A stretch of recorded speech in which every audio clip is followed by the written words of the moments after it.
Hello and welcome back to another episode of The Hub on Vital MX, your one-stop shop for motocross news from around the world. And this week it truly is a worldwide edition because we will be placing focus on the first round of the 2025 FIM Motocross World Championship, which takes place this weekend in Argentina. Before we get to that though, let's take a look at what's happening in Monster Energy AMA Supercross. As everyone would have seen, Triumph Factory Racing's Jordan Smith had a horrific crash in the whoops in the first 250SX West main event in Arlington, Texas. He later took to social media to confirm that he sustained a punctured lung, possible broken ribs, still no clarification on that, and a slight concussion, a minor concussion, whatever terminology you want to use. The messaging from Triumph Factory Racing indicated that they do not believe Jordan will be out for too long. In fact, there's a part of me that wouldn't be surprised to see him return at some point in March, but time will tell. This is of course a tough blow for Triumph, as it was announced last week that Styles Robertson will miss the rest of Monster Energy AMA Supercross. Jalik Swole is of course out with a torn Achilles, so Austin Faulkner is the last remaining healthy rider for the British manufacturer. Moving on to another 250SX West injury sustained in Arlington. Julian Beaumer popped his shoulder out in one of the timed qualification sessions, and that explains his lackluster showing in the Triple Crown format. Beaumer said that the shoulder went right back in, but naturally he was struggling with some strength in the night show. He will have MRIs this week. Those should already be done by now, but he said that no matter what those MRIs reveal, he will race in Indianapolis and he will chase this championship. After all, he is only 6 points down, so it would be silly to walk away at this point. Whether there's damage or not, I'm racing for this championship. I don't care. So if there is damage, we'll tape it up. We'll do as much therapy as we can, and we're coming back. Hopefully, though, the injury is not severe and he can get back into a normal routine and make a run at Haiden Deegan, who is our next talking point. Deegan revealed on press day that there has been a slight change to his training program. Deegan is now back on the traditional star racing program and being overseen by Gareth Swanepoel, just as the rest of the 250SX riders are.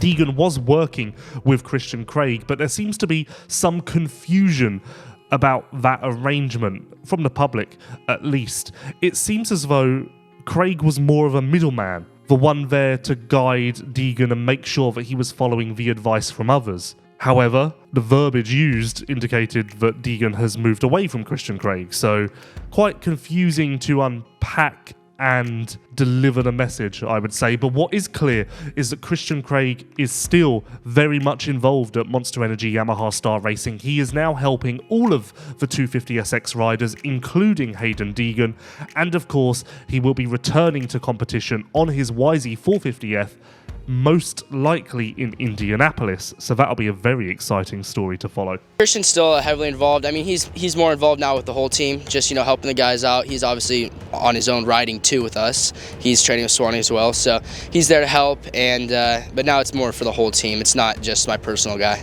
Moving now further afield than the United States, KTM released positive news this week. They have been saved to a degree.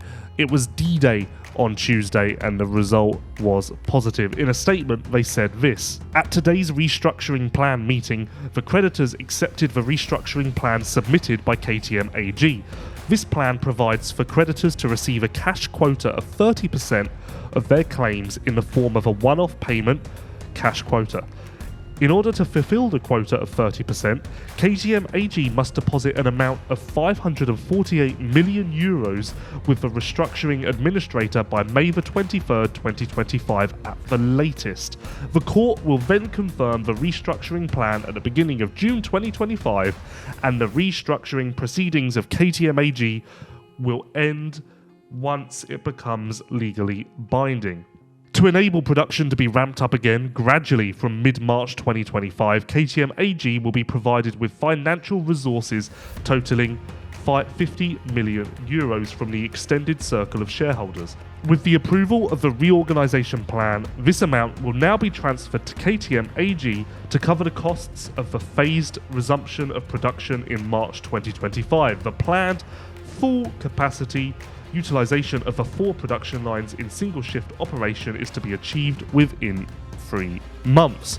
That's positive news, but what that also does is shine a spotlight on the fact that this was the production side of KTM rather than factory racing. Now, of course, one in the same to a degree, but that's why the factory racing organisations have been able to continue on through this, because they are not the direct cause of the troubles. But that's positive. Very positive indeed. And Red Bull KTM Factory Racing's MXGP star, multi-time world champion Jeffrey Herlings will of course miss the start of the season this weekend as he continues to recover from a torn ACL, and he is also up. He needs to negotiate a new contract for 2026, and in a statement to a Dutch newspaper last week, he simply said if he can't find a contract that suits his liking, then potentially 2025 could be his final year, but that is not the intention. The intention is for 2026 to be his final year. In more news from the Pierre Mobility Group, Liam Everts of Nissan Husqvarna Factory Racing will indeed race this weekend. It was up in the air as the injury, quite severe neck injury, that Liam suffered in China last year naturally involved quite a prolonged period of recovery, but he's been back on the bike for a couple of weeks, has touched down in Argentina, and will form an incredibly strong Nissan Husqvarna Factory Racing team. Less strong is Lucas Coenen, who, now admittedly, there is no official confirmation of this, it's quite weird, but multiple reports from trustworthy sources indicate that Lucas Coenen broke both his arms, although now it transpires that potentially those breaks are closer to both wrists, but one in the same. Had surgery on the weekend just gone and will try to race in Argentina. Don't ask me to explain how or why, because again, this is quite difficult to understand, but Lucas Coenen is heading to Argentina just less than 100%. And finally, a couple of riders used the Leerop preseason international to fine-tune their setups before MXGP begins. Romain Fevre went 1-1 at that event to sign off a positive trajectory on his preseason races, as he started with a third, then had a second, and finished with a first. Fevre should be Tim Geiser's biggest threat for the 2025 MXGP title, although it is near impossible to look past the 2-4-3. Finally, back to some American-based news, you could say. Dean Wilson won the final round of the ArenaCross World Tour, or the ArenaCross Tour portion of that. This past weekend, he won the main event from Michael Hicks, who was a wildcard in the series, filling in for Jorge Zaragoza on a start. He was second, and third was Thomas Romet, a couple of names that are, of course, very recognisable to American fans. With that, Wilson clinched the ArenaCross British Championship and will now turn attention to the ArenaCross World Tour Finals, which will take place in Abu Dhabi on July the 5th, I believe. Sometime before that, the question is, will he be on a Honda HRC Progressive 450 in the interim?